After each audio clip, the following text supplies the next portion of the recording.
I think he's frozen. He's frozen. Hey, Babul, you give your intro, man.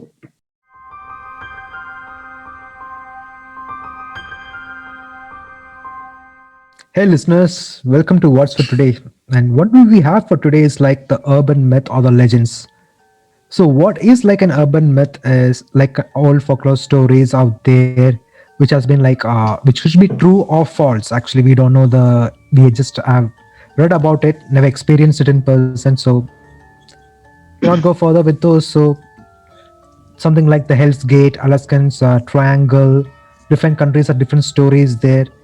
So before going forward, I'm Nitin here from What's for Today, and we got our other three speakers out there. Please introduce yourself, guys. I'm Rishi. This is Sean. Like, I don't understand how Z always waves his hand while he's saying MC as if like they can see him. Yeah, but I think the video is coming up soon, no? So I think he's getting ready for it. Yeah, but still, Yeah, it's just I'm just being. If I'm not preemptive wrong, about with this it. video, with this podcast, video is also releasing, right, Sean? That's the urban legend. Ah, so yes. Correct. Nice plug-in. Same as our paycheck for this podcast. It's an urban legend. No, that's a myth. That's a myth. Yeah, that's a myth. Yes. It's a rural myth. Okay, I think I think that begs the question. Like, okay, so according to you, what would you? I mean, what is a myth? What is a legend? I think myth is more. It would more likely be more like mythical, or more bordering on the fake side, like magical stuff. Well, urban legends would mostly be ghost stories, and also I feel urban legends could also be things that actually happened, but people, there's this game, where people stand in a line. You say one information to the Mhm. other person, like you whisper it to him, and then Chinese whisper. yeah, the Chinese whisper, yes. So it snowballs into something else. That's what I feel is with urban legends. Something must have happened, but it snowballed into something else. Like when now when we hear it, it's something entirely different. So that's what I feel urban legends are usually. no, I don't have a proper definition, but what I like from what I read, what I understood is like it's kind of like a stories which has been like spread out from the long time back, and some people have experienced it. They have told the experience on it, and some people they don't take it like seriously. Like Which one? Myth or legend? not sure which one is it, but w- from what I have read is like need to experience it like to be in person. So yeah, like I have like a kind of a comparison between like what is legends, what are myths, and what are folk tales. And in summary, a legend is a semi-true story which has been passed on like from person to person and has like a deep symbolism in the culture from which it originated, right? It might Okay.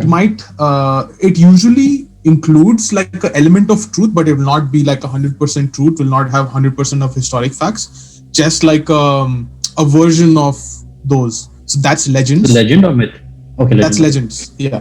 Myth is basically like a story or tradition that has like a symbolic myth, but the conveys a truth. So basically, the myth conveys a truth to those who tell and hear it, rather than actually recording a true story, and they are not actual or factual recollection or accounts of events. Like it could just be like a little bit of fiction can be added, like a little bit of magic and things like that. So that's myth. Okay, coming from that, okay, Z, I just want to tell you about the Alabama's Hell's Gate Bridge. This thing happened like in the 1915s when a couple actually, when they were driving, they just like drove off the car like on the bridge and they drowned and died. So since then, there's a saying that when you're in the middle of the bridge and you turn off your lights, Can you see it's like me? the couple comes through your car, sits, and you can see the like your seat is all wet out there because of this. And there's another saying also for this, like when you go to the middle of the bridge and you turn back, you can see like a Hell's Gate with full of flames, and the bridge is currently closed. So where do you put this? Is a myth or legend? Like there are two stories for the same place. It's a bit tough So from what I understand, so from what I understand, legend basically it has happened. Somebody has maybe like a written down story that okay, this has happened, and then a more exaggerated version is passed on. Yeah, Correct? like it is like they're saying like if you go in the car in the same bridge in the middle, if you turn off the car like lights, you can see the couples like who drawn coming and sitting in your back seat, and the seat is actually getting wet. Okay, And but this could. yeah, and then if you like you keep driving without turning off the lights, and you turn like shoulder, and you can see the Hell's Gate like full of flame and everything.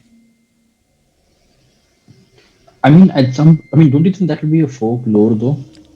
That's not like since I just want to ask, see like what does he take this to be like myth, or how does like what is his view on this like Alabama story? Because see, what I'm see, if you're talking about folklore or folk story, right, it's specific to the particular area, right? So if you're going to say Alabama, so then this particular Hell's Gate situation is only applicable to Alabama. Yeah. So then wouldn't that be a folk tale of that particular area? Like, uh, I don't know. For example, if you're going to talk, okay, so Roanoke is one thing which is which someone had it. There are many cases where civilizations have just disappeared. So that is a myth, that's a legend, or that's like a historical fact. So we don't know about that, right? So we just know it's actually a historical fact that civilization has completely vanished. But then the stories behind I mean, not scientific stories, but the stories behind the disappearance of each civilization could eventually become either a myth or a legend. Like legend has it that the people disappeared from the civilization disappeared because of the fact that there was famine, or someone came and put a curse and then they moved on. So then that would be the legend would be that someone came and pushed them away, or scared them off. The myth would probably be that there was I don't know, maybe someone came, put a curse on them, there was a witch in the area which scared them all off away. So the myth about the witch of that particular civilization would probably be the myth. But if it was specific to that area, it would be a folklore. So I think your Alabama Hell's Gate would be a folklore. What about Bermuda A Triangle? horror story, yes, of course. Wait, I just want to get back to the Alabama folklore. I mean, whatever the Hell's Gate one. There is a logical explanation to this. A man got drunk and he was driving down the road. He hallucinated that there was two people behind. Then he peed his pants and then he blamed it on the ghosts. No, it can also have condensation. Yeah, condensation. But then he's saying If you this. want to have an actual sensible one, if you have, if you're having looking as a logical fact, if you're going to see, if you're going to switch off all the lights, if you're staring at headlights for a long time and you're switching the headlights off, you do have that. Help me with what is the thing called where it residual something is called, I guess, where the shapes remain in front of eyes for a while. Yeah. I forgot what it's called. We learned it in science. I forgot what it's called. Oh. You see those shapes in front of your image, residual image. I forgot. Yeah, I think it's something related to the retinas, right? Like Yeah, you can see that image for a while in front of your thing, in front of you. imprint something. I forgot. and- Like imprint something imprint. I believe that's what it's called. So if you're going to combine that with condensation, maybe he put the AC off for a long time and it's hot outside or whatever. That It's could also possible. Anything is possible. I mean, anything can happen, man. And what do you think about Bermuda Triangle? So, Bermuda Triangle is an actual place, but what the reality is that there was a time where a lot of planes were crashing in that area, but it's not a curse or something because now also planes go through that place, and now there's no incidents. It's just maybe at that stage of time where there was a lot of storms or something where a lot of planes crashed, and then people couldn't do anything about it, and they made. I think this adds up to. Yeah, I think Rishi and I have both heard the same episode on the same podcast. I think, which basically the person says this thing that is basically a cause and effect kind of a situation. Where say what Rishi is saying now is that at that point of time there were many plane crashes or ship crashes and ships disappearing because of the crashes or whatever, shipwrecks, whatever. So many people attributed it because it is happening in that area. There is something cursed in that area, which is why it is. Not we should not be going there. So then that ends up leading up to more myths, which is basically so the legend is that ships and planes disappear in this particular triangular area, in this particular triangular quadrant, triangular area. Ships and planes disappear. Then the myth that builds on to that is that it is an area which leads to an extra dimension, which is a dimension where the aliens can what's the word, abduct you from. So then the myths build up from that. But the logic would now, if you're going to see like if one specific area, for example, there's a movie also based on that Amir Khan movie, Talash, I think. So there's a particular road here in Bombay where you end up crashing the car no matter what. Yeah. Or something is there. You see a lady cross the road or something, and wherein she's actually not there, but you end up crashing the vehicle. So it's not that the person is or the ghost is actually there. It might not be the case, but so many accidents have happened in that particular area.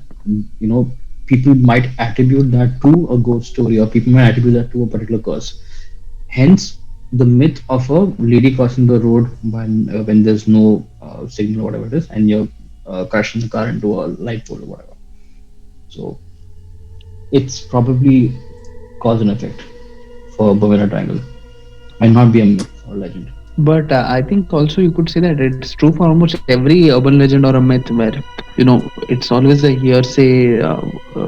Hearsay meaning now, suppose tomorrow Nitin is walking down the road and a cat crossed him and then a flower pot fell on his head.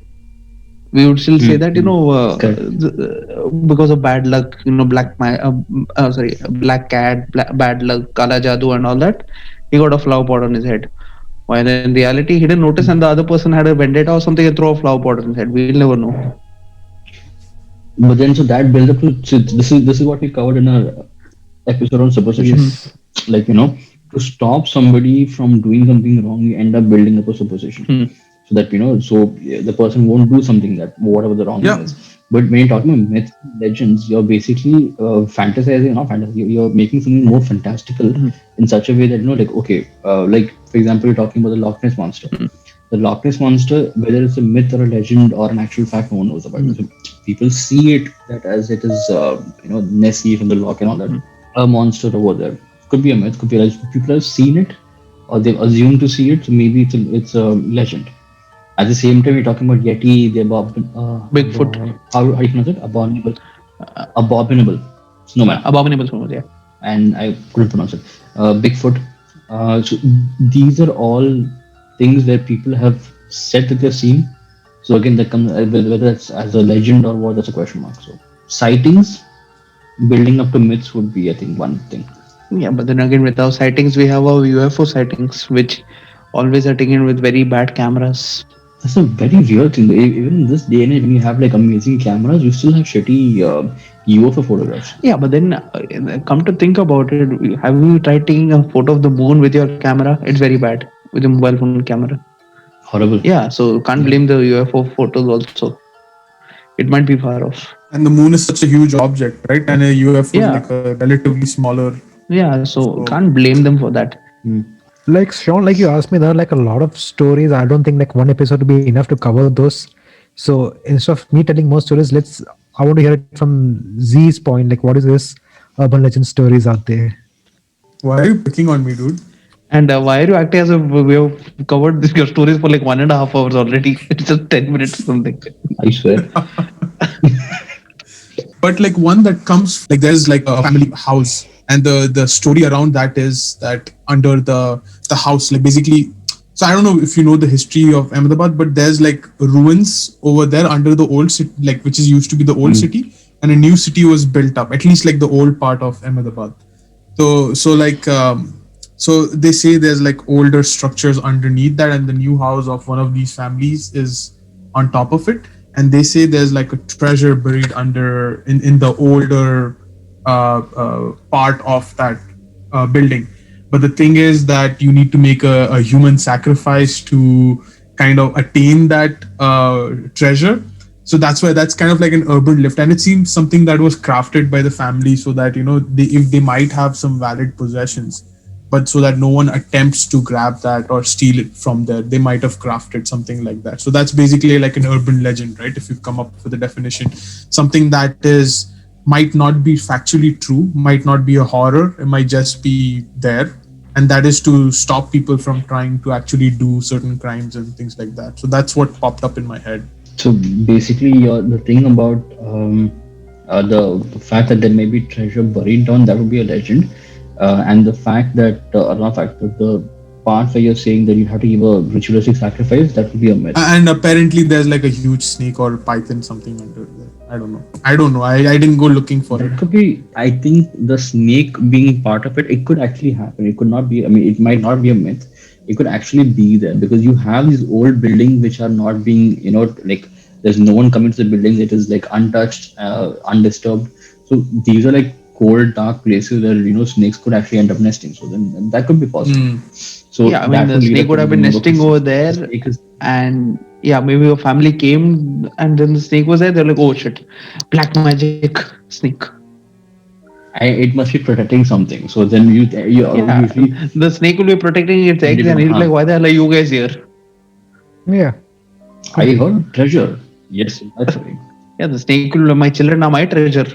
Okay, I have one story from here, which is the RA Milk Colony.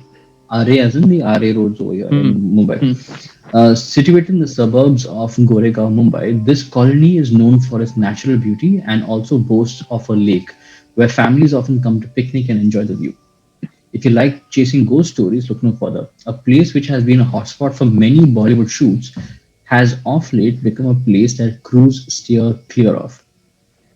The aversion towards this place can be attributed to the appearance of an uninvited guest lurking about in the forest premises in the wee hours of the night.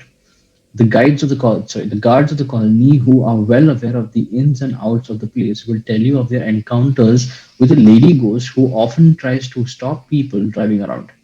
In case they do not stop, she goes on to scare the daylights out of them by chasing them at breakneck speed, or so the legend would have you believe. So here's one very interesting question I need to ask everybody. Oh, my question to you guys is one thing is why is it always a lady ghost? Woman empowerment, bro. Gender discrimination, bro. Yeah, but then a man would look weird in a white saree. But he would look fine in a suit, right? You're being buried in a suit. Yeah, but then I'll ask you one thing. You're driving on the road, okay? Would you stop for a white man or a woman? To what? To pick up or like for what? Like what are you trying to do? White Yeah. woman, white- What are you talking What are you about? talking about? No, this is good. No. My question is, okay, you're driving down the road. It's a dark road. Okay, you'll see a woman on the road. You will be thinking, okay, it's a woman. She could be in danger. It's you know how times are. So okay, I'll offer a ride. But if it's a guy on the road, you would be thinking, he could drop Okay. me. Sorry, Rishi. From your point, you said like it's a hard time, like for she's a woman out there. When we can also have a thing like it's a bad time. Maybe she has some guys like wait lurking around the corner, and she's just they're using her as a bait for us to stop the car and loot us. Yeah, Yeah, so then you have to be careful on that. Which yeah, it happens is often. actually. So what I would do is I'll still keep my door locked. I'll keep the window open a little bit so that I can just get the information. Imagine she just sprays something and you just faint off. Call on the other side, man. And second thing, make sure your leg is on the accelerator. So that if it was actually genuine person, you can just hit them and run away. Why, how would you hit them if they're on the side of the car, man? I don't know. Why? I can He's also, basically going sideways. Vijay is like Roshan Bumper Tiff car. and he'll do it 360 and go. Yeah. Yeah, He's dude. Like, he's like Ajay Devgan did this in Singam. I'll also do it. Yes. Hey, Okay, wait. So wait, of all the stories that you guys have researched on, have you found any male ghosts Yes. so far? Male ghosts Yes, or male? I have which one. is that? Because I have one which is of a female, so that's why I want to make sure we have any male ghosts or We're male. talking about are you karma. gonna just discriminate against women just on the sole fact? No. My urban legends don't discriminate between genders or nationalities or race. My urban legends consider everyone evil. So here's one. Okay, so this is known as this one is apparently happened in Dubai, and apparently there was a shop in Karama district where the owner was alone in the shop, and the shop was about to close after a long day. The owner was worried since he hadn't fulfilled the sales quota for the day, so he decided to keep the shop open for a bit, hoping to attract late night shoppers. Well, after midnight, his shop was the only one open for business.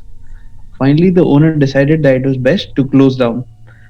As he was getting ready to do so, the door of the store opened and a rich looking man came in. Man, not woman. Uh, sm- Okay, so you spoiled the thing without you know it's a ghost. I said man, not a woman. Oh, what is the ghost in that? You're telling it's a ghost. You spoiled the No, thing. I didn't. Okay, fine. Okay, smelling a sail, the owner happily entertained all of the man's questions and Oh, smelling of stale. How did he entertain? ended. It's smelling of stale. Yeah, Okay. a sail. The owner happily entertained all of the man's questions and requests. When it was clear that the man had no intention of buying anything of value, the owner got annoyed and informed the shopper that he was about to close. The man hurriedly paid for a set of cheap earrings, which he claimed he would give to his daughter. Wrapping the earrings in a box, the owner was glad that he at least got to sell something before he closed. But as he looked up to hand over the receipt and change, the man had already left the cashier's desk. Fearing bad karma for not returning the change, the owner hurriedly left to give chase. He was able to reach the customer in time before he was able to leave the shop. What greeted him was a sight that sent chills down his spine. For the shopkeeper's leg had started to twist in an inhuman way. Along with it was a hellish smile forming on the customer's lips. Wait, so whose legs twisted? The owner's. Customer. No, No, the owner's leg. Oh, Owner's leg Yeah. twisted, but the evil person is the customer. Yeah, even No, person dude. was smiling. no. What you shared earlier, it was like shoppers like started to twist No. in an inhuman way. No. See, it is. If you read, oh no, sorry. Shopper, Shopper, customer. Yeah. Customer. The title My itself God, I is would the say- Twisted Foot Shopper. Yeah, even I was thinking like, what a twist. But even then, It's just changing the story now. I made the story more entertaining. I was confused. So this is basically like M. Night Shyamalan. It's like Yes, what? Shamadub, Shamanam Num. Yeah, because okay, Sam. So you have two ghosts who are interacting with each other. Shopkeeper comes in, he's a ghost. Just the shopkeeper is coming. No. The shopkeeper is a ghost. The owner is this one. But then that's the best part. No, my story doesn't even discriminate between humans. All are ghosts. Like imagine a plot of a movie like this where two guys are one ghost is haunting another person, and later on he finds out the other person was also a ghost.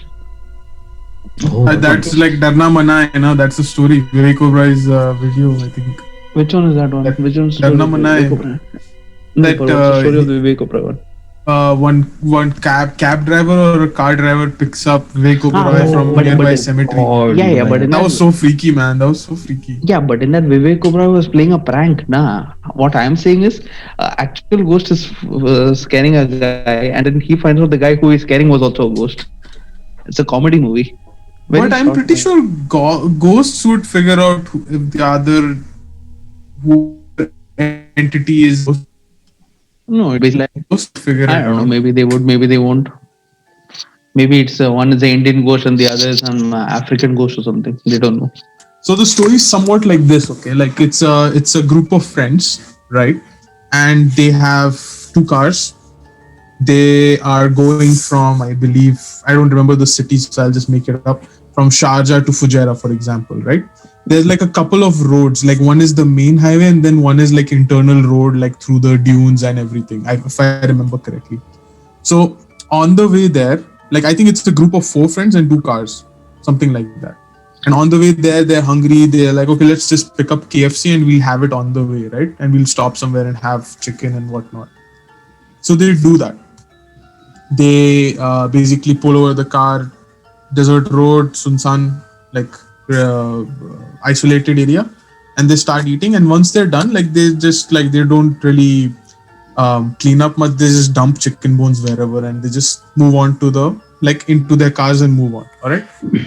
And while driving, like a few 15 minutes later, one of the guys in the passenger seat just start making like a very weird noise, like a very static, low sound, to like sound as if he's possessed or something, right? So this guy obviously gets scared. He's like, what the hell? Are you okay? Blah, blah, blah. This, that. So this guy gets concerned and he starts calling his other friends in the other car. He's like, dude, there's something wrong with this guy sitting right next to me. And he's just making weird noises. Eyes are also rolling up. You see the whites of his eyes and everything and blah, blah, blah. And those guys are like, dude, what are you talking about? That guy's sitting with us.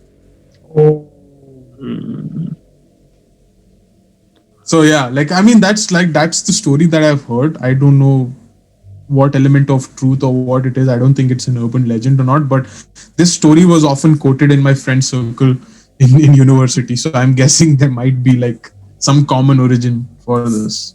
If you want me to debunk the story, I could debunk it in a way like maybe the guy next to him was getting fits, like Possible. seizures, and the other two guys were just messing with him and like, yeah, we have him in the car. Yeah, it could be. It could be a But possibility. yeah. In a Moldavian village, at a barrier level crossing, the train was about to arrive and the barrier had descended. Nearby, a man on a okay, motorcycle was waiting, followed very closely by a peasant in a horse-drawn carriage, and behind it was a man in a dakia. Don't ask me what it means. Nothing had anticipated that the wait was to turn into a scandal quite out of the blue. What started it all? It seems that one of the horses touched the back of the neck of the motorcycle guy with its nozzle. He got scared, thinking the horse was about to bite him, and suddenly started hitting the horse with the back of his hand in a self-defense reaction. The horses, in their turn, were very afraid and moved back with the carriage, breaking one of the Dakia's headlights with the shaft, and that started a general brawl. The man with the Dakia, very angry, got off with the lever and crushed the peasant, who, with the whip in his hand, argued that it was actually the motorcyclist who had hit and scared the horses. People started to gather, and each had an opinion. The motorcyclist would not back off, and they all started to fight, each yelling. There was an indescribable noise. The quarrel was in full swing when a peasant with a goat grazing by the road, who had probably seen the whole episode, decided to be the peacemaker. He tethered the goat and went to the middle of the crowd, trying to explain that he had witnessed the entire incident and knew where it all started. Meanwhile, the train passed by and the barrier was lifted, and the fight suddenly ceased, and all eyes were fixed towards the barrier. Some were stunned, others were roaring with laughter. Among the stunned was the owner of the goat, who had stood jaded, watching his poor animal hanging from the top of the lifted barrier. The peasant, driven by the best intentions of reconciliation, had tethered the miserable goat to the barrier. That's a legend, a funny one, very weird. I have one, which again is in UAE, and Pavi, why you being only? I told you I was going to give UAE urban legends because people know the American ones if they are doing a little bit research. But UAE one, there's one called the Al Duwais. According to the legend, Al Duwais was a beautiful woman with stunning features, a slim and beautiful body with long black hair. She was always dressed elegantly and would smell of exotic Arabic perfumes, which you could detect a mile away. She would be covered in gold from head to toe and would call out to men with her lovely voice. Indeed, no man could resist her. But when they got close, she revealed her true identity of an old hag whose looks were so scary that no man could stand to look at her face. She would kill those men who were unfortunate enough to be seduced by her. Basically, the plot of the movie is three. Oh, No, street plot is different, no? Three plot also is what she would call out to the guy. Street plot is actually is a mix of I mean, at least it is based on a myth in Karnataka. I actually just said that before we started the podcast. So in the movie they're saying "O Stri Kal Aana," which means basically "Oh woman, come tomorrow." So the Kannada version basically is "Nale Ba." Again, same thing. Come tomorrow. So what they do is they write "Nale Ba" on the wall of the door of the house. I mean, outside the wall that is that's facing the outside. And they write the "Nale Ba," so that whenever the witch, so it's basically a witch who's coming to the house and she stands at the door and she knocks the door. So when she's knocking the door, when she's if you ask who it is, she will reply in the voice of a relative who's not in the house. So you would think that it is basically your own relative, and you would open the door, and if you open the door, you die.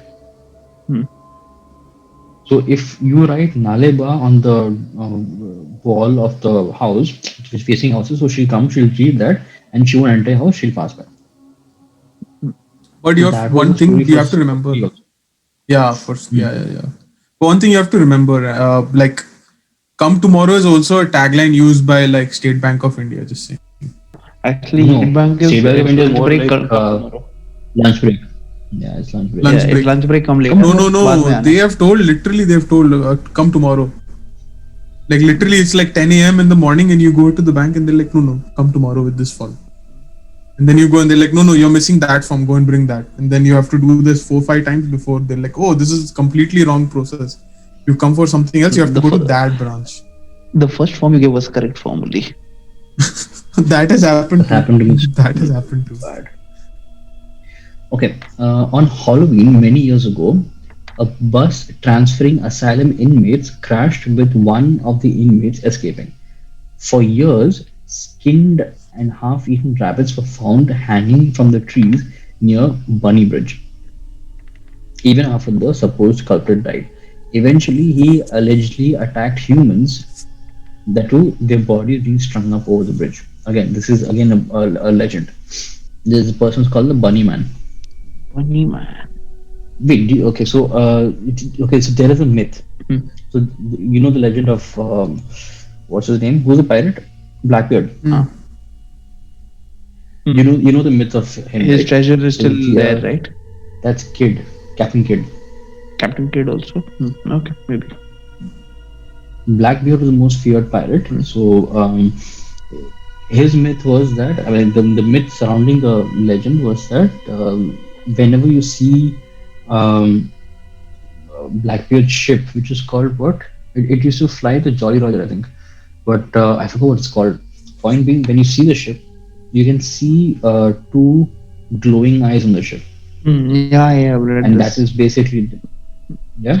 So the more if it comes closer, you see that it is actually Blackbeard, and he has his what do you call it? His beard or something, whatever. I think it's his beard.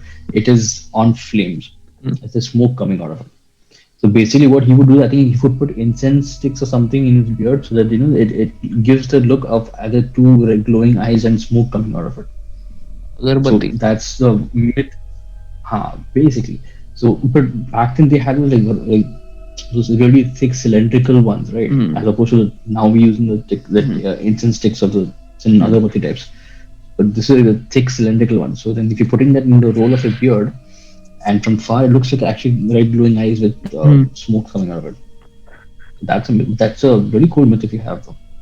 So people think we are four, but it's actually a myth. We are only three: Zishan, Sean, and I. There was never a fourth member, Hello? and We all I just don't know. took turns. Yeah, we all just took turns trying a voice Yeah. and saying different stuff. That is the truth. So basically, we all tried to fake a like clear accent, and if you'll notice, we've been trying to put in one specific trope throughout all our episodes. That was so the Rishi has clue. been there. Yeah. That was a clue. So Rishi has been joining us from the first episode itself. Yes. So the clue is that if you listen to the first episode itself, we've been using two words specifically in each episode as the so-called Nitin. The words are out there. So if you ever observe the two words out there, you know for a fact that we are trying to mimic and fake a new person into the whole podcast. So this always been the three of us. The fourth person is, as you guessed, an urban myth. We never had a channel called Nathan Nation in YouTube. Yeah. That's just some random Middle Eastern YouTuber Yeah, that some random guy, we don't know who he is. We just found the guy very appealing. So I know on Yeah. on screen. So we said, okay, fine, let's use that guy's name at least. If you, our loyal listeners, like this content, you can continue looking at his content. But there is only three of us here. It's always been the three. Okay. Also, actually, I wanted to say something about the whole technology thing that you mentioned earlier. It was like, so when you say that, yes, okay, serial killers and the whole, what is it? Serial killers and Rapists. myths and legend, Heist. Ice. Yeah. So the thing is, actually, if you go to see, okay, fine, barring the whole serial killers and stuff like that, in terms of even your urban legends also, if you go to see, actually, your technology has aided in building up more urban legends. Like, see, because of all the face swaps or because of all the deep fakes and stuff like that, Yeah. right, even those TikToks and those like sharp cuts, proper cuts that are there in sequences. You like, for example, there is okay, this is not a myth though, but this is a weird mystery that's not been solved. So I forget the person's name, but that particular story is coming out in Netflix, if I'm right, as a documentary. There's this lady who is a CCTV camera footage. The lady is standing in the, or she's trying to, like, angle The into hotel the one, the elevator. hotel one Yeah, you're yeah, talking yeah, about. yeah, Yeah, yeah. the The hotel. disappearing of some Chinese lady, right? Yeah. Yeah, not Chinese, but okay, but the Asian. hotel's name, but Asian. Yeah. yeah, but the hotel's name is apparently something where all Hmm. killers, Yeah, yeah, Ted yeah. Bundy used to be like entered the hotel, which is all he's fully bloody and everything, but nobody asked him any questions. So many of the serial killers apparently were staying in the same hotel, is what the trailer Hmm. is saying. So I wouldn't know that, but this particular video that is there, so this is being viral, right? So Hmm. again, that actually propagates the idea of the virality of the particular video actually propagates the urban legend. Hmm. Like this particular thing, that there may have been something spooking around when she angles into, like, she's walking with her back against the wall, pushing herself into the elevator. She's acting weird. Is she possessed? Is something following her? Is someone following her? Is someone controlling her? This whole thing that is there. So because of technology, because of CCTV footage being there, you're seeing it. So a legend is now formed. So an urban legend is formed. This that something is there. Earlier, even many of the cases, especially in Scotland, there's a castle where uh, at certain times in the night you can hear a lady screaming or lady sing one of these two. But and when you look up, so when you're in the castle, you cannot. If you go to the room, you cannot see the person. But when you're standing out of the castle, you can see that there's a lady dressed in white, uh, standing at the window looking down. So it's one. So the thing is, would have to physically be there to see it and then tell it to somebody else, which, like what you said in the starting of the video, it'll become like a Chinese whisper, where by the time it reaches somebody else, it snowballs into a completely different story altogether. Like people will add their own mirch masala and then can make it Yeah. into an entire complete different scenario altogether. I don't know if this is linked to this, but during baptism also, right? When there's baptism done, some children speak in tongues. So is that like what happens there exactly? Is it like an actual event, or is it the kid has been influenced, or what do you think about that? See, I don't know, because this is one thing which is very um it can be debunked easily if somebody would do it, but then again, proving it is kind of a difficulty, because see, when you see a lot of these videos where you see not, I won't say priests, but preachers maybe, Mhm. who are so-called, casting out demons or sicknesses Mhm. only by passing out their DVDs, the Mhm. specials, whatever it is. Oh, those So videos are the amazing moment though. the person, amazing. I I mean, it is love so those cringy, videos. but it makes me laugh. It's It is so amazing. cringy, but it's so funny. So when you see that, uh, you see, if a person who's seeing these things for the first time and who's not very open-minded or not very critical in thinking, they will immediately think, "Oh my God, this thing actually works." But if you start critiquing everything, you say, "Okay, wait, so if the person could walk all this time, why is the person in the wheelchair? If the person is in the wheelchair, how did he get up off his, like, your shins or your calf muscles or your hamstrings should have atrophied by now, by not Yep. using for so long. So if sitting normally for so long, you get cramps. So then all of a sudden you Mm. can't just up and walk. Mm. So all those things are there. So then speaking in tongues is one thing which is there throughout any religious history. Mhm. Take any religion, you find at least one character over there who's speaking in some tongues. Is it tongues or is it a language that the person has not heard before? Mm. That's also there. Because if you listen to the language of Shosa, I'm not sure if I'm pronouncing it properly, but I think there's a click in that Shosa. Hmm. So if you hear Trevor Noah speaking, so the language Hmm. basically has clicks as consonants, Yeah, right? some African So if a languages do third have. South African language, so the thing is, Hmm. if a third person is listening to it who does not have the idea of the existence of such a language, so when I Mm. heard it the first time in a movie, I thought it was a joke. Mm. I think it was Russell Peters Russell Peters, stand up that I saw it. Bile. Yeah, so Russell, nah, movie lip. Mm. So it was Russell Peter, and even this guy, even Trevor Noah has the same, almost similar set they had, Mm. which was talking about the same. So when Trevor Noah speaks, he's speaking the proper language. Mm. So if he's speaking the proper language and no one, has any awareness that such a language exists, And if he had put that particular language in a religious in a religious setting, right, would end up thinking that the person either possessed or he's speaking in different tongues. Both Actually, having the Supernatural, I think the first couple of seasons or something was dealing with all urban legends. yeah, yeah, actually yes. Yeah, I haven't seen the show, Among but I that, have heard about that. point being that there was one particular episode where they were covering urban legends, and the thing was that like whatever the urban legends or whatever myths the family the people who are involved in the particular town, right, whatever myths they're thinking of, it materializes. So the more you believe in a particular myth, it gives a particular myth more power, so it materializes into the real world. So now, that being the statement, do you think that actually um, propagating these myths or legends will somehow in future, I don't know, strengthen its influence on people, like the Bermuda Triangle, for example? See, thing is, I would say the previous generations, the older generations, they weren't as Mhm. you could say they weren't as pragmatic or realistic as we are right now. Like right now, Mhm. because for us, since everything can be documented in our phones and all that stuff, we try to get the Mhm. proof. But the previous generation, they didn't have access. Like I'm not saying our parents, but maybe our grandparents' generation or the ones before that. Mhm. For them, it was all whatever was there around them in their ecosystem. But now for us, Right. like you and I know what happens in the US or Canada or Australia. So Mhm. for us, I think since we get more access to that, I think it's more difficult for these kind of things to be, to be blown out of proportions. Like Donald Trump's hair, which some people consider as a wig. Maybe 30 years back down the line, if our grandparents had heard it, they would be thinking, yes, he has a wig on his head. Probably. Yeah.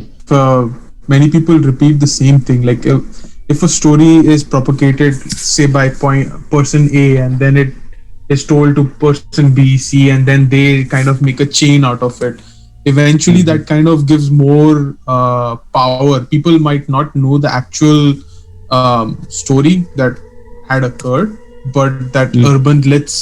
urban legend status is kind of given. Like even though people might not have all the facts to it, like they would just be spreading that information. Oh, I heard from X person and Y person, and this is what happened to them, and so on and so forth. And they'll add their own bit of masala and story to it, right? Like it's no longer the original.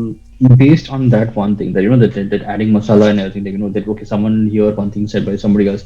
So okay, so there is this thing where many people are linking jazz music as the devil's music.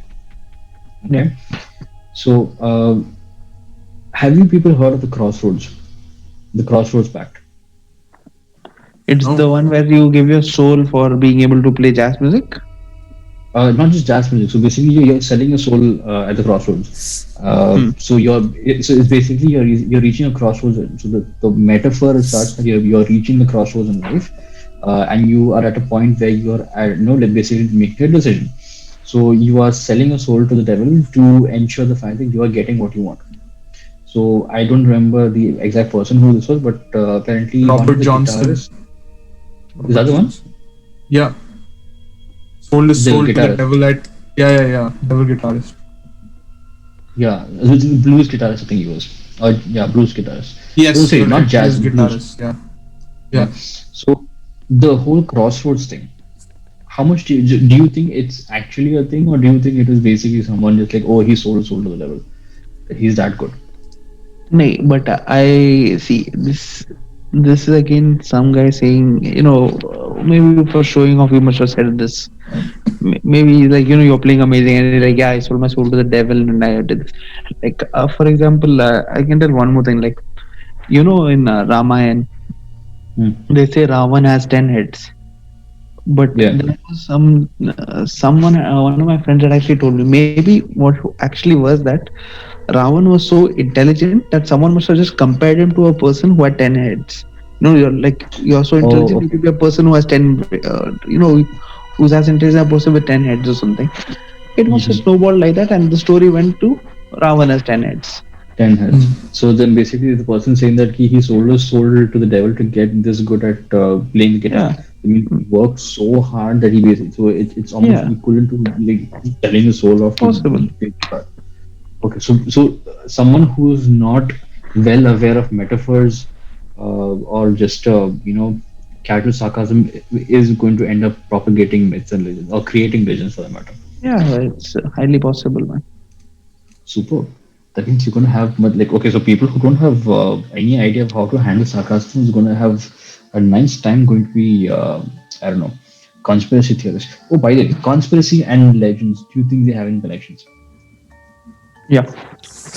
Actually, wait. One urban legend when you were telling me about this, a lot of people are sharing it. And I think you guys have heard of this urban legend where Marlon Manson has removed two of his ribs.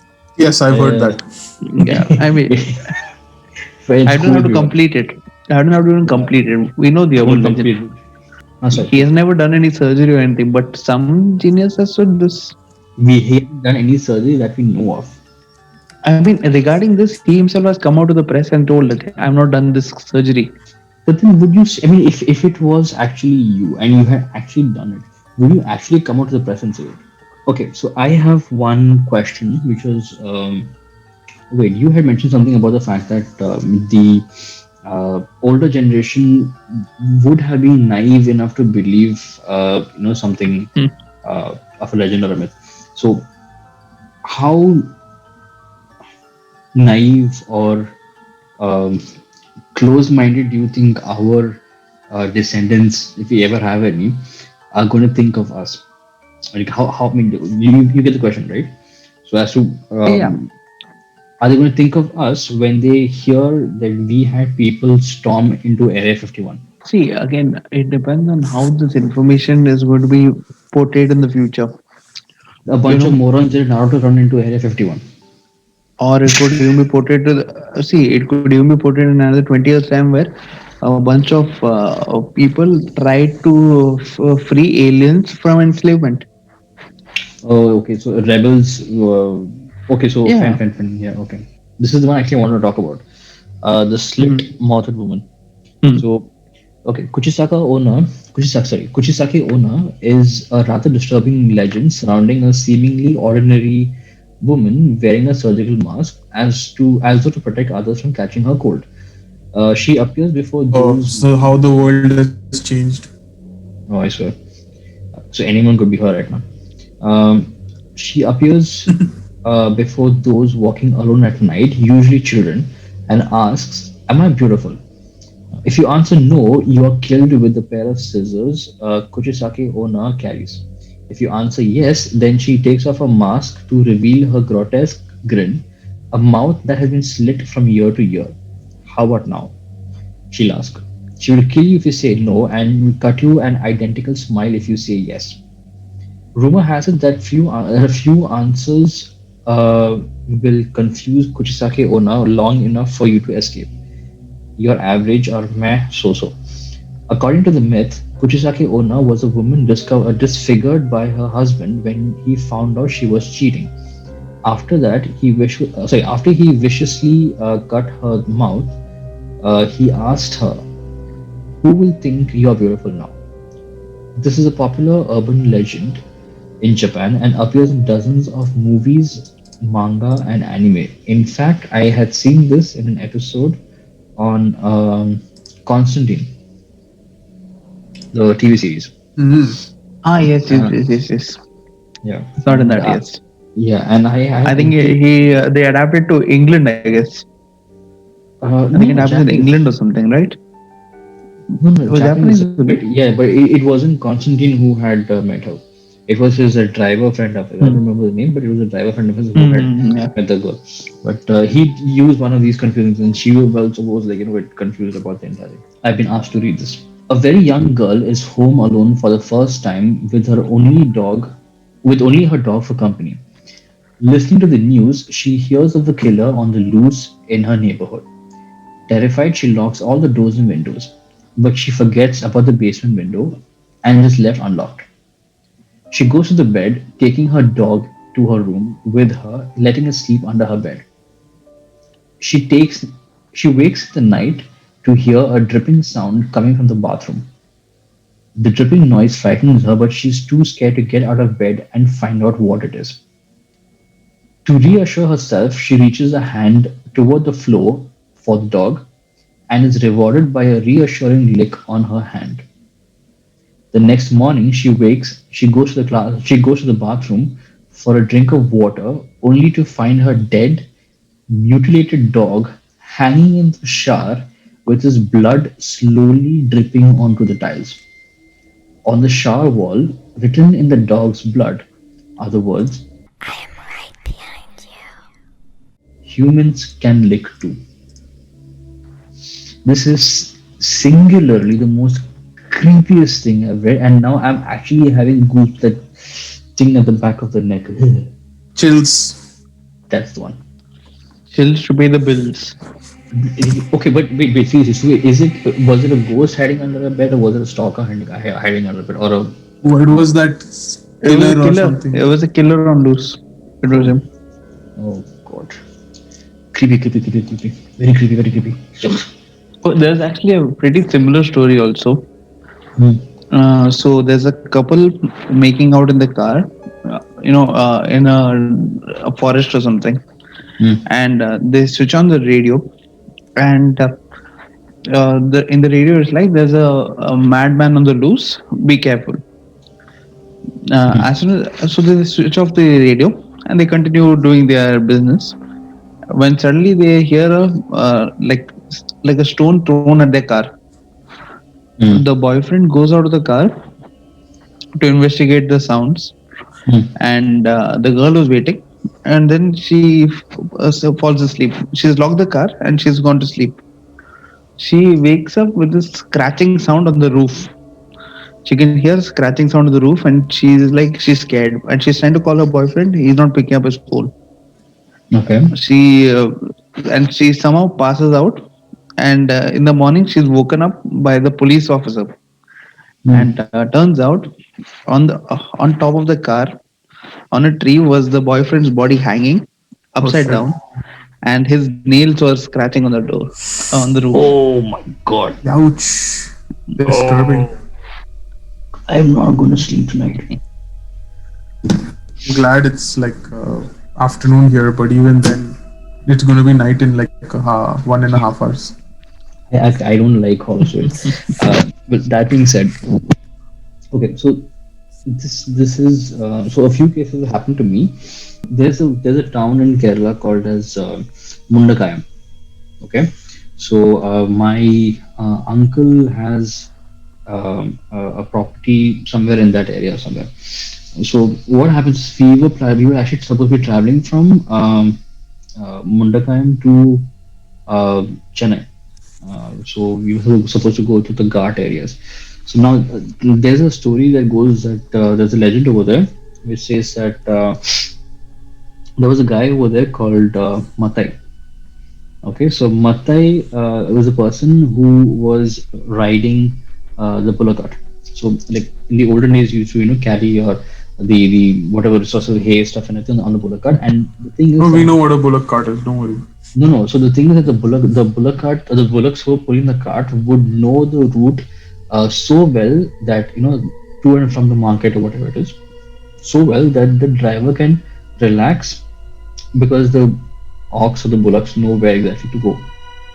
They know each and every nook and cranny of the area. So now, in one of these trips, what happens is this is happening late night. So Matai, in his bullock cart, is going across the Ghat area, which is commonly traversed by this guy. And it so happens that the bullocks lose their footing, they're pushed or something, no one knows what. But the entire bullock cart, including Matai, is thrown off the edge of the Ghat, and his body is nowhere to be found. No bullocks, no cart, no body of this guy. Apparently, till this day, his screams are heard around that time of late night. So they've named that place called as Matai Kokka. So Rishi Kokka means pit, right? In Malayalam. Yeah. So it's basically, so they Yeah. named the pit, the fall that is there, they named it after this guy. So this is one legend that is there in Kerala, and this I heard because my uncle is in there, so he told me, he told us when we were in that area, that this is what it's called. Urban legends over here. Do you guys have like anything that's happened to you like that? If you think about it, most of our urban legends and all are basically a little modified version here and there. Hmm. Somebody was doing something, he fell off. You can hear the person scream and stuff like that. I remember one urban legend was that what this guy is driving the car, goes to the highway, and apparently this happened in UAE. In the highway, just outside the city, there's a woman, Hmm. obviously. So he stops the car, and the woman is like, "Can you take me to the city?" And this guy like, "Yeah." And it will get in. And she's like, "I can't." He's like, "Why?" And he'll look at my feet, and her feet are like goat feet or something. So the guy So, speeds off, and the woman is chasing the car or something. so this is similar to that RA Milk road that I told you about. Yeah, That yeah. That's what I'm saying. Basically, okay. same story, different word. So boarding schools and schools are places are like breeding grounds for legends. Oh yeah, yeah, yeah. Boarding schools especially are good breeding grounds for this kind of stuff. Because Yeah, again, it's just a bunch of boys who are just sitting in a room. How you have your camping trips and your scary stories in a so campfire. that led to another story actually. So this is okay. Again, anyone listening to the podcast who's from Bishop Cotton Boys School knows the story.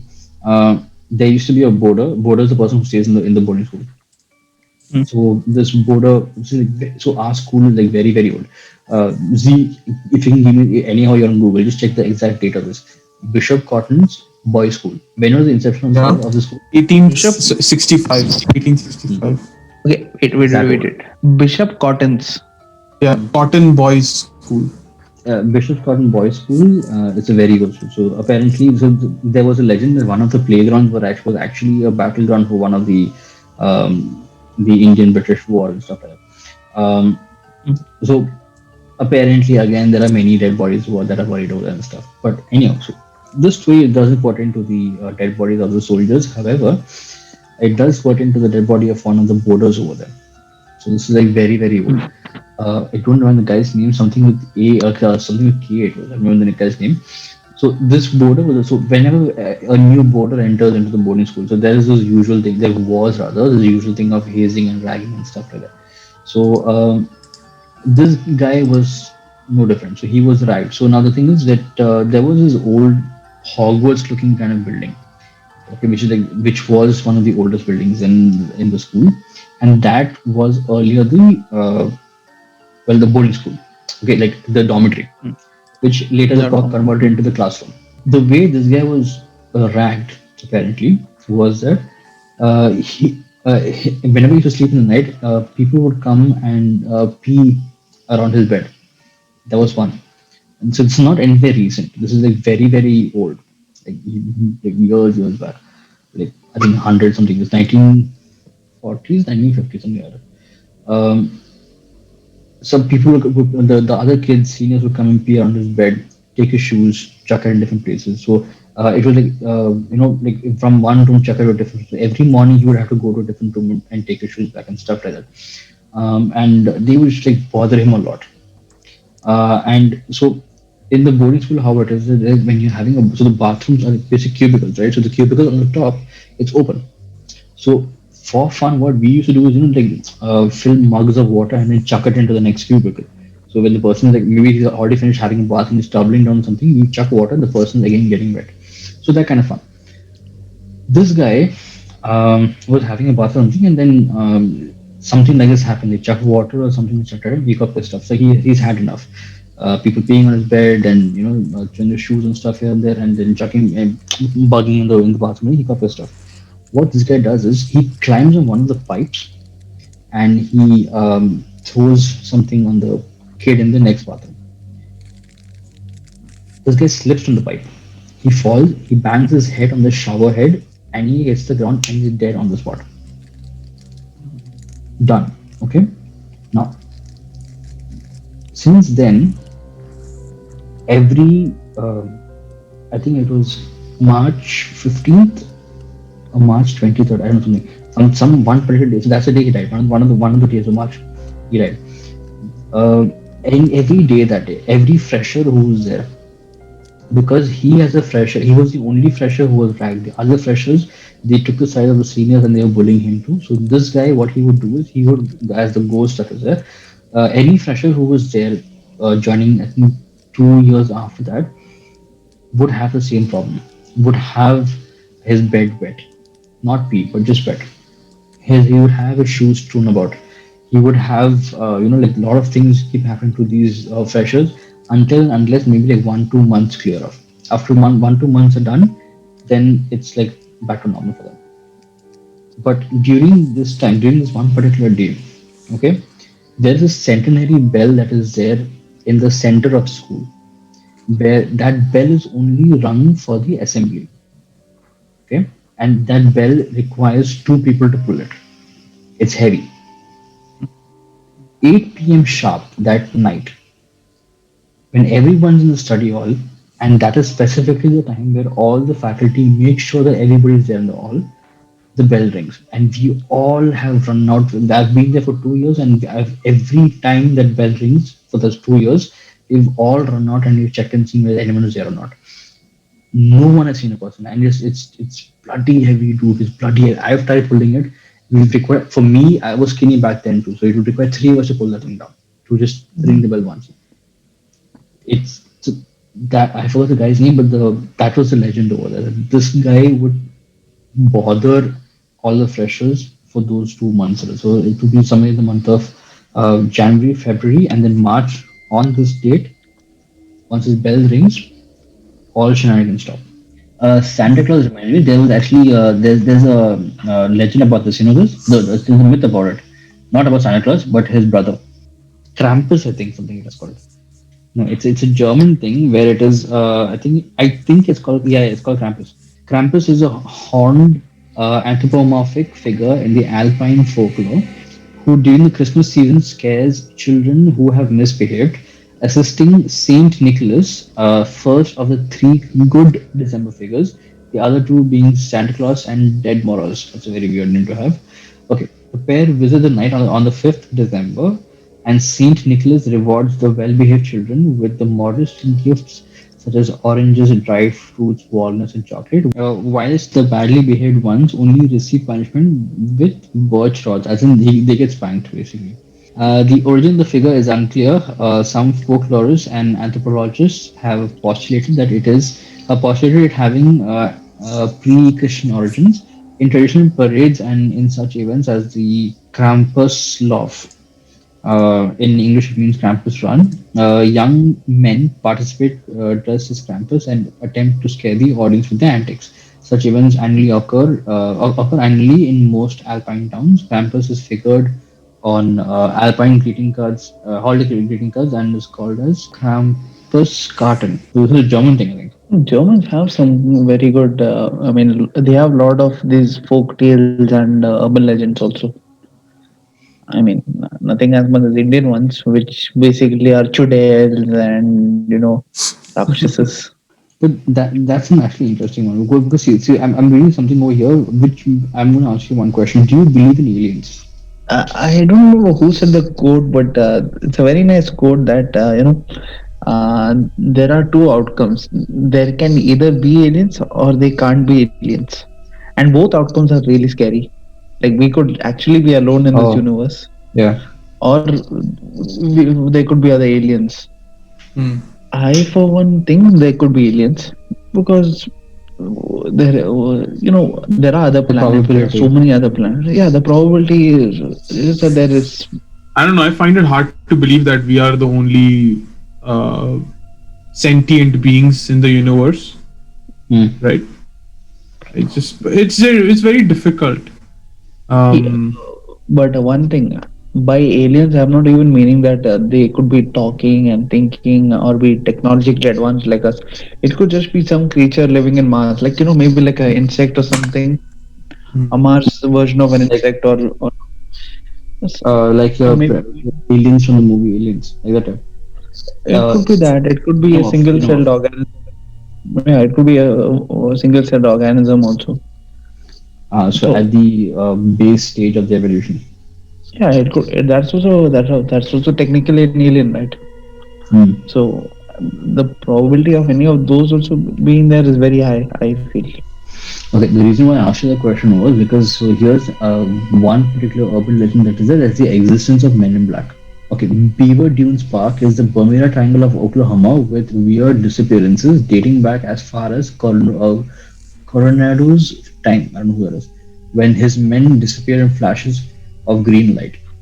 In recent times, archaeologists have been chased away from the site by mysterious government officials. According to superstition, anyone who learns anything about what's truly buried underneath the sand disappears. But see, regard if we go with Men in Black, also Hmm. there's one good topic which Sean you will also be aware of is of Illuminati, Mm-hmm. which we don't know if it is real or not. And actually, now that when I read about Illuminati, I remembered one thing: the Indian version of Illuminati, Ashoka, right? Ashoka's nine advisors Generals. or something. Yeah, Really? I had Yeah, no yeah. idea about this. yeah, yeah. Ashoka's nine generals. Ashoka had nine generals who were entrusted with some secrets or something, and it is being passed on from generation to generation. Hmm. I had read about this very long time back, but yeah, it is basically India's version of Illuminati. Actually, okay, so the thing is, the idea of Illuminati is there in many places. Basically, the idea being that it's a group of people who are very high in their respective fields. High in the sense that Yeah, in terms of hierarchy. So you could be like the best or maybe the topmost scientists having access to almost everything in the world in terms of the research, or you could be the topmost politician. It could be the presidents, could be any other president. It could be uh, like for even the former presidents who's currently a member of the Illuminati, whereas maybe the current president may not be the president, may not be the member and stuff like that. yeah. Point being that they have access to many of the secrets and they secretly run the entire world, which again brings back to one of our favorite comedians' most favorite topic would be Rothschild. Yes, Rothschilds.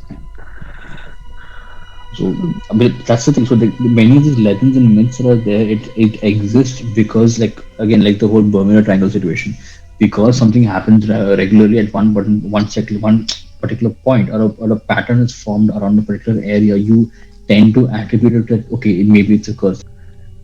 It's on a person's mentality also now. Like now again, I was not there for the superstition episodes, or was I?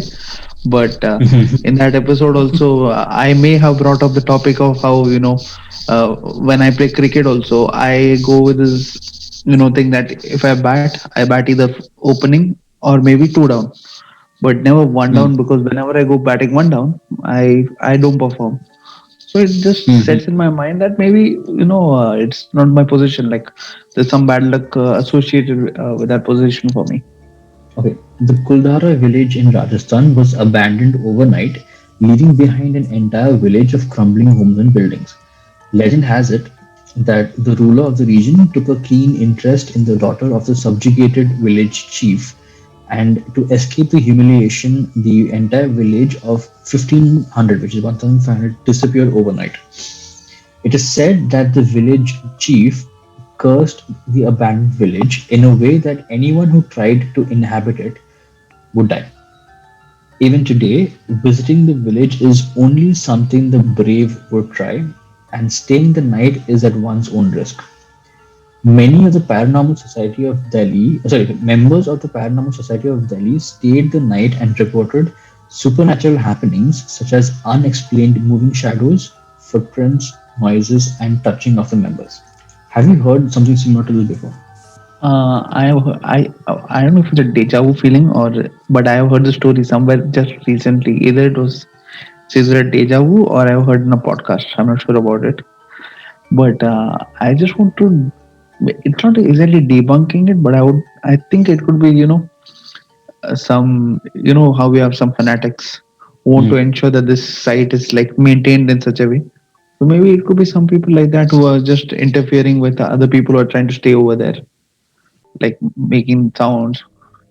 So maintained in such a way as in like the whole crumbled version as it is.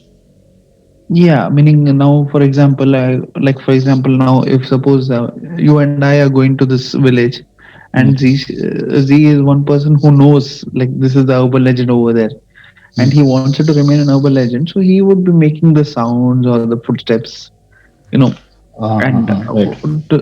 worst comes to worst, he kills a person over there just to make sure that the legend stays as a legend. Oh, that's interesting. Okay, so here's my question though. If supposing, so now there is something called as dark tourism, and so basically dark tourism, like, you know, the tourists, the tour guides take you to places like the Auschwitz camp and everything. So, do you think that you know, such locations are maintaining, capitalizing would be the word, say, on this so-called haunted status? You see, it is if that way if you think, then you can market off anyways, na. Like now, suppose tomorrow you find out that there's a way to easily get more students by saying that your college campus is haunted. Wouldn't you Hmm. try to maximize your profits that way? You know, try to focus it in such a way that it stays haunted, like it is It considered haunted, appears and you get, haunted. yeah, it appears like if you have people debunking it and saying no, you know, your hostel is just a normal hostel, or you know, Hmm. there's nothing supernatural over here, then obviously it'll just be counted as a scam and no one will come again. It kind of becomes a tourist attraction, right? Like people will, thrill seekers and like those paranormal society folks will definitely want to come and check the place out so they can make some money on the side. Like this just reminds me of the time I went to that haunted palace in UAE, and Hmm. like some construction workers or someone, whoever was there, acted like our local tour guide. So they make some money on the side for that. Yeah. Okay, so since you've gone there, so like when you're saying he made money on the side, okay, so when he was acting as a tour guide, what exactly was he showing you around? He showed us stuff around that, like supposedly haunted washrooms and like creepy hall and like the zodiac signs on the roof and stuff like that, like which looked very Did he go creepy. like Just did he go like ये संडास है, इधर इधर घुस सकते हैं? no. He showed the washrooms, and like literally like the washrooms were like charred, like each and every one. Those Hmm. were like burnt, and they looked like flames had come out of nowhere. That is what Kind happens if of. you eat too much of chili, though. Yeah. Okay, so the reason why I asked about whether you have heard the story of the Kuldhara settlement or the Kuldhara village before, or did you find, if you would find it as a deja vu, would actually be because it's something called as a Roanoke colony. It is basically a colony that is there in Virginia, America. Somehow, all of a sudden, from nowhere, overnight, the entire colony that is there disappears. The thing is, the settlers who arrived in 1587 disappeared in 1590, leaving behind only two clues: the words Crowatoan, carved into a fort's gatepost, and Crow, CRO, etched into a tree. Theories about the disappearance have ranged from an annihilating disease to a violent rampage by the local Native American tribes. Previous digs have turned up information and artifacts from original colonists, but very little uh, about what happened to them. Apparently, they've found out something now, saying that the first group to arrive in 1854, sorry, 1584, came to explore and map the land for future groups. A second group, which arrived in 1585, was charged with a military and scientific mission, but the second group's trip was far from peaceful. Yada yada. There was fight. All some fights all happened. 18. Okay, at the end of it all, it came that 15 in 1587, the third group arrived. Entire families came with children. 17 women and 11 children accompanied a party of 90 men, 90 men.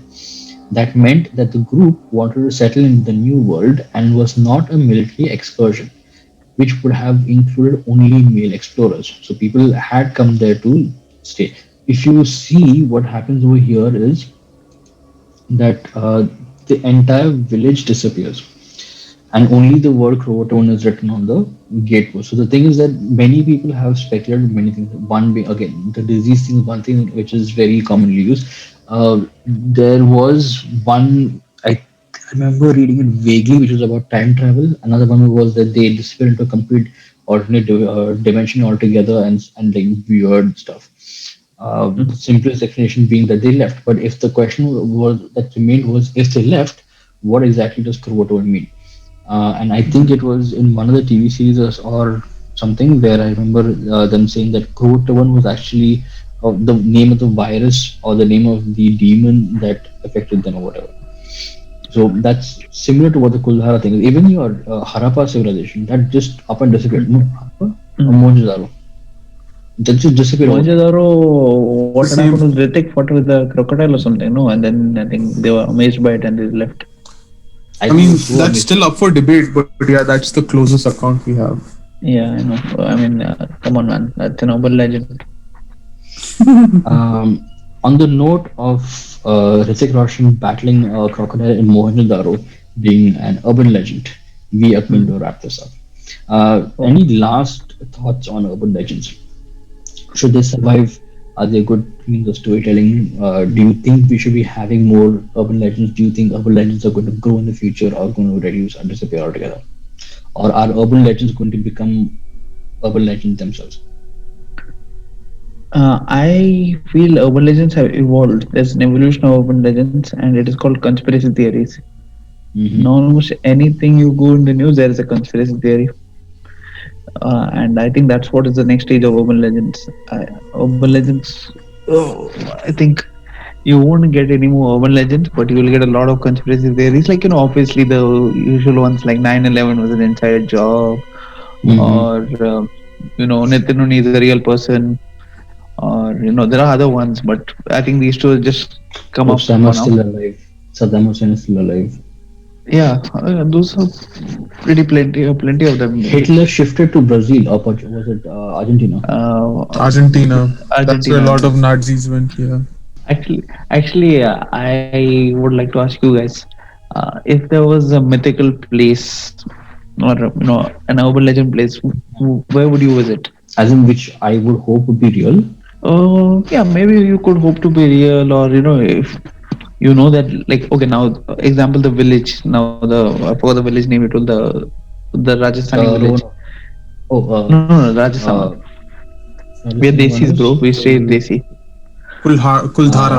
Kuldhara. Kuldhara. Guldara, Hmm. Guldara, whatever. So But yeah, the place exists. The place exists. yeah, exactly. So would you want to like an example like that? Would you want to visit there? Yeah, of course. Why not? I mean, like, so if you're asking me for places that exist and do I want to visit them, definitely yes. Of course, like, it's intriguing because you go to such places and if you somehow there's that the detective in you which you had when you were a kid, like that what's going to happen over here. So that comes alive when you research conspiracy theories and urban legends to try and debunk them if you can. So I think going to such places would definitely be one among the top of my list for this thing. Um, but if you're talking about places which are mythical, which may or may not exist, yeah, then that's a whole different thing because Shangri-La is something which sounds really nice. I mean, you've seen it in Uncharted 2, I think, and Yeah, even Tomb Uncharted. Raider, and Tomb Raider as well. So Shangri-La is something which would be nice. And after playing Assassin's Creed Valhalla and seeing the Thor movies, Asgard. Oh, did you play God of War though? The new God Oh of yeah, War. not the new one, not the new one. But I have seen the gameplay of it. Oh. But yeah, No, that goes into the whole, Nordic side of the religion side, whatever. What about you? See, I am very concerned with that smile because I feel your answer is going to be the same one what I'm thinking of. What is it? What are you thinking? No, you tell your answer. I don't think it's the same. I don't think it's the same. Okay, that's It's just a personal experience that I had. no, I just said that you had an experience, a personal experience with the mythical beast. That's going to be interesting. No, no, nothing of that sort. So yeah, no, that Kuldhara thing just reminded me. The same day, so going back, and you'll be like, oh, this guy doesn't have many adventurous stories because I'm a pattu You basically. have, you do have. You lost a glove. You lost a yeah, glove. the glove. It was out of a romantic book. I lost a glove. 10 romantic novels could be made out of that. It's like the baseline of any romantic movie, How to lose a glove in 10 minutes. and not have a relationship after that. Yes. So yeah, like just Yeah. going back to the story, like the same day that we went to that haunted palace, before that we went to a haunted village. Okay, it's another area. Okay, like people told, oh, there's like a old city and whatnot. There's like ghosts and some other BS, right? Like we thought we'll start, like we'll just check it out, right? But when we drive, it turns out to be like a very beat down, low cost housing area for like all these like Bengali, like Bangladeshis or like blue collar worker. So okay, so but the village like that is still on the nearer to the main road where these guys live. There's like a older city which is still kind of there as like a heritage site, and my friend then like a couple of us were just like driving through that area at night. Now the thing is, they told don't enter that area, blah blah blah, bad things can happen, and we were like, oh, let's just check it out. And at the entrance itself, my car got stuck. Like the tires were just like free rolling. Like I couldn't get out of there. Then we had to like go and find like a piece of wood or like some like bricks or some shit like that, and then we were able to drive around. So that just reminded me of that. That was very funny. At that time, I was like, "Oh shit, what the hell is going on?" And then after, I'm like, "What the hell was that?" Wait, what did you do with the breaking the stick? Just kind of made like a small ramp for the tire that was not able to get out because of the loose sand. Oh, okay, okay. And then You dig it out, na? You dig it out a little bit to not put dig it, the- just put it there put in it front there. of it. Yeah, and then you use the same. I've done the same thing in the snow over here. Oddly enough. Yes. Urban myths, urban legends is something which have been there throughout the ages, which could end up being amazing storytelling devices if you know how to use it properly. Throughout the years, henceforth, we will obviously be seeing a sort of a modification or a development or an evolution of how um, the storytelling of legends and myths may change from going to TikTok videos or having good virtual cuts or having even CCTV cameras being used as proof of existence or manufacturing of facts. Yeah, I just want to disagree with you regarding the evolution of the urban legends. Basically, I think I said earlier also that I think urban legends have actually evolved into conspiracy theories, which is basically a more evolved, a more sophisticated, you could say, version of urban legends. And I think some way or the other, this is going to evolve into something else, and we will know only later on what. No, I would say I think urban legends and myths are going to evolve into bedtime stories, like how the Grimm brothers stories were. yeah, It was very very scary fairy tales, and they made it into very romantic scary tales, fairy tales, yeah, but which then could how actually are end up you being going nothing. to how are you going to romanticize the humans can lick to story? Humans make a story. They could make it like a teddy bear that was there, which has come back to life, like your Toy Story. So instead of humans killing, maybe And the this. teddy bear came back to life to kill your dog and make the blood. No, but even trickle. your no, but even your what's the thing? Cinderella Hansel and was the Gretel. same thing, right? Cinderella. No, Cinderella. Hmm. The remainder Yeah, of the Cinderella was the sisters who were leg there. was cut, no? Yeah, the Yeah, stepsisters cut their toes or something, right? cut their toes. Yeah. So then but they edited that. They conveniently edited out of the Hmm. thing. So I Hey. mean, they could probably not cut off, but that's a very poor choice of words. But probably remove the dog part of the killing the dog part from the story, and then just keep it as it's like maybe the dog, Went to another evolved room into and the slept or something. no, or maybe like a werewolf would have transformed into a guy in the middle of the night and would have been lying down. So then he tries to he's being cursed to live as a dog during the day, and if he's touched by a lady who's scared or is in need of help, he would transform into a man who would help. So he's giving you a clue during the day that humans can lick too. Maybe, but again, I don't think nowadays generation the parents also have any patience to read bedtime stories. Or Not the kids have creativity. any time to no deep creativity. I don't think kids also have time. They are busy with the iPads, no. I mean, which is a bit sad, but what can be done about it? And on that note, we're wrapping up. Please do stay safe. It's still the COVID-19 running around, even though it's 2021. Please be safe. Please wash your hands. Please drink a lot of water. Please make sure that you're using sanitizer. Please make sure that you're making sure that wherever you're going, you're taking care of yourself. Don't go into crowded places. Wear a mask always, please. I think if you have any symptoms, if you feel like you have even the smallest of symptoms of COVID, just stay at home and just make sure that you are isolated. I think Don't be people, the guy. Yeah. yeah, don't be the hero who thinks that, hey, what can this cold do to me? It's not what it does to you. It is what can be done to your parents or your grandparents. There was this incident of a family being infected by COVID, and they were still continuing to use the lift and such without caring much, or telling even the building like supervisor or whatever that they have COVID. So yeah, that's kind of irresponsible. So if you do have COVID or have any symptoms of that, please stay at home, isolate, and let your local authorities know if it gets any serious. My story is not exactly funny. What I have to say, it's not. It is irony. It's basically irony, you could say.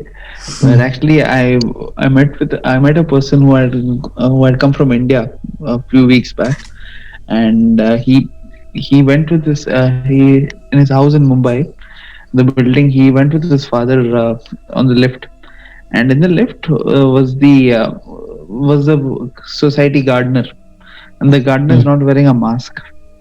So the father asked him, "Why aren't you wearing a mask?" And the gardener is like, "मुझे corona नहीं होगा, so ये corona कुछ नहीं होगा मेरे साथ." And so the father asked, "Why won't corona happen to you?" तो इस लाइक, मुझे कोरोना नहीं होगा क्योंकि मेरा दिल बहुत साफ है, तो क्योंकि मेरा दिल साफ है मुझे कोरोना नहीं होगा. And so the father got a bit pissed, like, क्या आप बोल रहे हो मेरा दिल साफ नहीं है क्या, कि मुझे कोरोना हो? लाइक, नहीं नहीं नहीं, मेरा दिल बहुत साफ है, मुझे कोरोना नहीं होगा. So fine, this guy comes back to UAE, and after a week he's calling his mother, and like asking his mother what is going on and all over there. And his mother is like, "You remember that gardener?" He's like, "Yeah." He's like, "Yeah, well, he got corona and he died of a heart attack." Holy shit! Yeah. So as So that's a legend. irony. Yeah. I mean, yeah. I mean, what makes you think all this logic, man? That my heart is clean, I won't get corona. It's corona, not blood pressure. It's just education plays a role in it, right? Like they don't know what they're dealing with. But They say it's not, statements like that. it's not also education. It's, I think, a mentality also, man. Because yeah, I mean, there are people who, like, again, now in US you have anti-vaxxers. Yeah, are you saying they're uneducated? No, it's their belief. Um, yeah, Uh, unfortunately, there are a lot of people who are educated and still anti-vaxxers. Yeah. Yeah, and that is again another urban legend, no, where which says that your vaccines will give kids autism. Chips. Oh yeah. Tracking chips, autism. On that note, we end, and we did have quite a bit of fun trying to research about as much as we could, at least, on what we had heard of in terms of urban legends and myths. We do hope to try something similar to this in the next podcast as well. So let's see how that goes. So yeah, this is Sean signing off. Yes. Zisha signing off. Yeah. The Rishi Unni signing off. And all combined together, we are Nitin, Unni. We are unified as We are Nitin. We are. We are Nitnishin. Also, yeah. Please if you come to our can- nation, Nation. Also, if You can search please on follow- YouTube. Oh, I'll never forget the joke of this. Please do search on the. It was not a search joke. It was bar. serious. It was Seriously, sir. completely. Please do search in the search bar for Nitin Nation. You'll find him on the search bar. And yeah, do follow him on Nitin Nation. And you can find our podcast also on lineforexcellence.com. and you can also find out of other things over there. And apart from that, please to have fun. Follow us on Langford Excellence on Instagram, and Sean Langford 89 at again Instagram. And I think it is cool Rishi _40. Cool Rishi 20. I'm sorry, Double? I doubled your score. Yes, Cool Rishi Cool 20 Rishi 20. on Instagram, and Z is practically using his social media profile to stalk the other people. So he's just being an ultra legend on Facebook right now. So we'll see you guys next week. Hope you guys have fun. Please stay safe. Bye bye. Yeah, bye. Bye.